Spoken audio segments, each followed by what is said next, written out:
शारीरिक आरोग्य महत्त्वाचं, तसंच मानसिक आरोग्य सुद्धा महत्त्वाचं. आजच्या काळामध्ये आपल्या सगळ्यांना खूप जास्त स्ट्रेस आहे.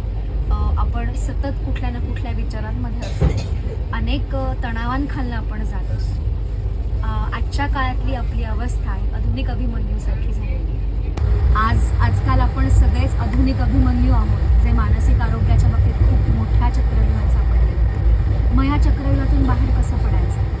तर असा प्रवास करायचा जो आपल्या मनाला शांत करेल आणि अध्यात्माशी आपली सांगड करेल. अध्यात्म म्हणजे काय हो?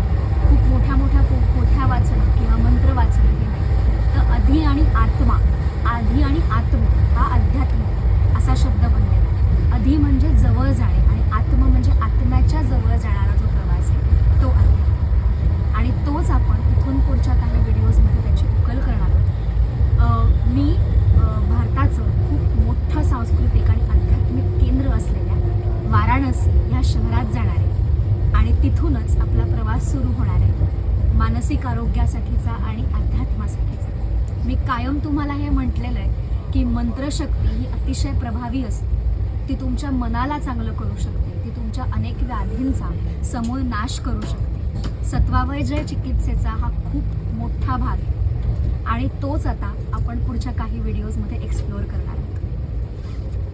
मी आत्ता मुंबई टू वाराणसी हा प्रवास करते पाटलीपुत्र एक्सप्रेसने. एकदा का आपण वाराणसीला गेलो की वाराणसी, प्रयागराज, काशी विश्वेश्वर, भैरवनाथांचं जे कालभैरवांचं मंदिर आहे ते, त्याच्यानंतर अयोध्या, मथुरा, वृंदावन असा सगळा प्रवास मी करणार आहे आणि त्या प्रवासात आलेले मला आध्यात्मिक अनुभव मी तुमच्याशी शेअर करणार आहे. So stay tuned with me.